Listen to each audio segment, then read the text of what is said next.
안녕하세요. 책드레입니다.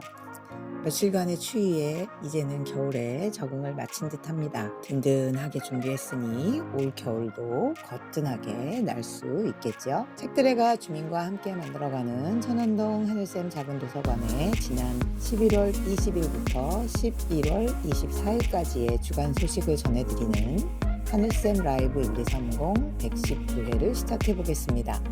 첫 번째 소식은 도서관데이입니다. 이번 주에도 인근 어린이집 친구들이 작고 귀여운 모습으로 도서관에 견학을 왔습니다. 동생이나 친구가 다른 어린이집 다니는데 그 친구들도 도서관데이를 하는지 묻고 한 달에 한 번 방문이라 지난 한 달간의 이야기 보따리를 풀어보며 책 읽기를 시작했습니다. 도서관 규칙도 모두 잘 기억하고 있고 인사 노래나 주먹가위보 노래도 이젠 큰 목소리로 노래하며 새로운 것들을 표현합니다. 손가락으로 코브라를 만드는데 활동가는 이해를 못해서 못한다고 하니 왜 그렇게 좋아하던지요. 어른이라도 못하는 게 있다는 것이 즐거운지 서로 앞다투어 가르쳐주네요. 12월에 도서관데이가 예정되지 않은 어린이집 친구들과는 방학 동안 재미나게 지내다 오기로 약속을 하고 형님반 친구들은 내년에는 초등학교 입학을 하게 되지만 방과 후나 심심할 때 언제든 도서관을 방문하기로 약속하며 마쳤습니다. 두 번째 소식은 하늘샘의 모야뜨개 친구입니다. 크리스마스 양말뜨기를 하고 있어 양말과 모자 뜬 것을 함께 자세히 보고 동영상도 참고하여 뜨고 있고 겨울철 바람을 막아줄 바라클라바도 시작하며 새로운 기법이나 도안에 도전해보고 있습니다. 평면뜨기보다는 기술이 필요한 원형뜨기를 하고 있고 양말의 구조를 잘 살펴보는 시간이었습니다. 각자 뜨고 있는 것들과 여러 정보와 책자를 구해 함께 보며 이야기를 나누는 시간이었습니다. 조용히 뜨개만 하고 있다가 한 분이 우리 오디오북 들으면서 하면 어때요? 하셔서 모두 좋겠다는 의견이었습니다. 한번 시도해 보아야겠습니다. 여럿이 모여 같은 책을 듣고 이야기 나누는 것도 책을 보는 것의 다른 방법이 아닐까 생각됩니다. 세 번째 소식은 책친구 성인반 너의 생각을 들려줘입니다. 11월의 마지막 시간이고 책친구 사업의 28번째 마지막 시간입니다. 2023년은 책친구와 함께하며 바쁘고 어렵고 재미나게 보낸 한 해입니다. 28회차를 함께 해주신 책친구분들께 감사의 마음을 전합니다. 마지막 시간이라 포트럭 파티를 준비했습니다. 피자를 사신 분도 집에서 정성 들여 만든 약식, 동서가 9번 쪄서 말린 구기자차, 조카가 직접 팥소를 만들어 만든 팥빵, 그리고 제일 막내는 집에서 만들어 온 꽈배기를 가져와서 대학생 어린 친구가 집에서 만들었다니 엄마한테 야단 들었겠다, 전공을 제빵으로 바꾸라는 이야기 등 덕담이 오가는 시간이었습니다. 28주간 해왔던 스케치북에서 가장 마음에 드는 작품을 선정하고 이야기를 나눴습니다.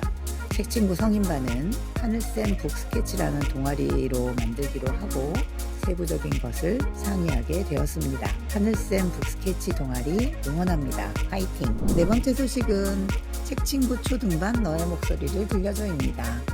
책친구들과 함께했던 사라지는 동물 친구들 깃발을 서식지에 맞게 지도 위에 세워보기를 게임 형식으로 해보았는데 너무나 뜨거운 반응이었습니다. 또 멸종위기 동물 키링을 만들어 간직하고 기억해주기로 하였습니다. 또 함께했던 책들의 인기투표를 진행해보고 소감 남기기와 설문조사 그리고 수료식을 진행하였습니다.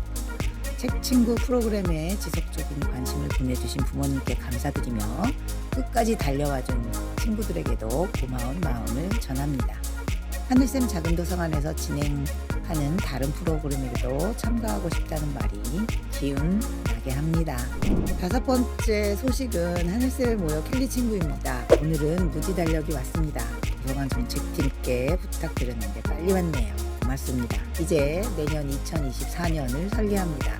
매달 내가 그린 그림과 글로 가득 찰 2024년을 만들어 갑니다. 이제 본격적으로 달력에 쓸 글과 그림을 연습합니다. 여러 아이디어가 쏟아지고 있어서 완성되고 나면 전시를 해볼 생각입니다. 오늘 함께 하실 그림책은 도서관 데이 선정 도서인 혼자도 좋지만 둘은 더 좋아와 책 친구 성인반 선정 도서인 나는 기다립니다입니다.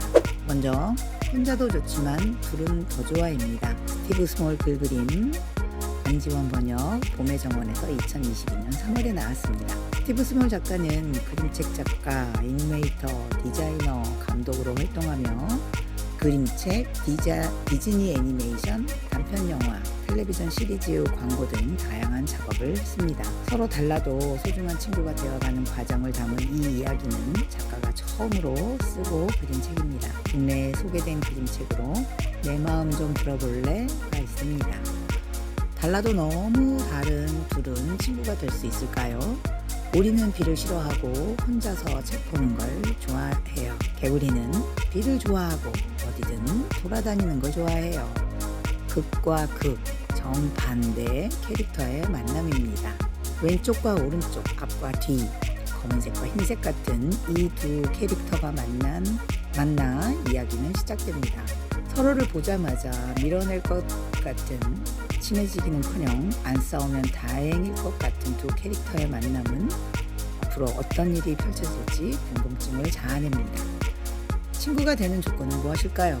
바로 다름 이해하기입니다.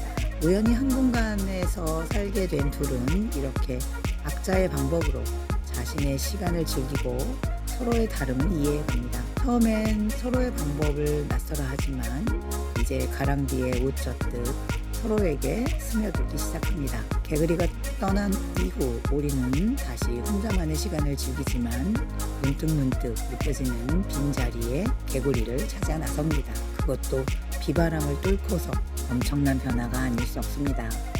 그건 개구리의 마음 역시 마찬가지였습니다. 각자의 시간도 소중하지만 둘은 이제 압니다. 서로 함께하는 시간이 얼마나 소중한지를요.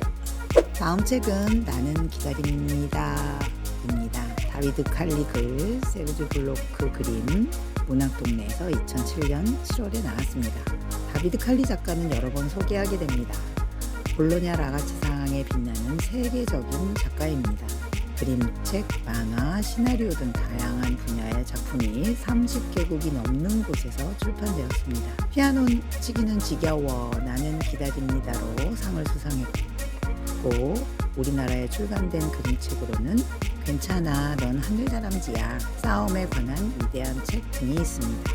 기다림에는 마침표가 없습니다.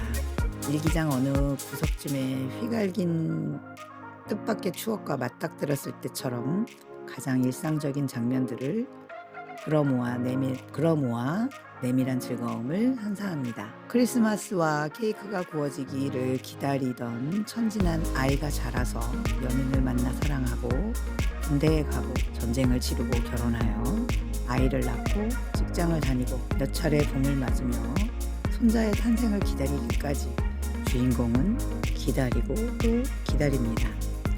주인공이 거치는 통과 의례를 따라 주인공이 만난 인연을 맺는 사람들에게로 빨간 끈이 이어집니다. 때론 끊길 듯 아슬아슬하게, 때론 헝클어진 채 똑같은 방향을 향하여 기쁘고 아프고 가슴 졸이던 시간들이 은선적으로 펼쳐지지만 가볍지 않습니다. 기다림이 갖고 있는 크고 작은 무게를 짚어내고 있습니다. 주인공의 삶은 다시 아이에게로, 손자에게로 뻗어갑니다. 마치 삶은 한 사람의 죽음으로 끝나는 게 아니라 끝없이 풀어지는 끈이라는 걸, 기다림은 살아가는 내내 겪어야 하는 축복이라는 걸 말해주는 듯합니다. 백들이가 준비한 하늘쌤 라이브 1230 119회는 여기까지입니다. 행복하고 즐거운 주말 되시기 바랍니다. 고맙습니다. 다음 영상에서 뵙겠습니다.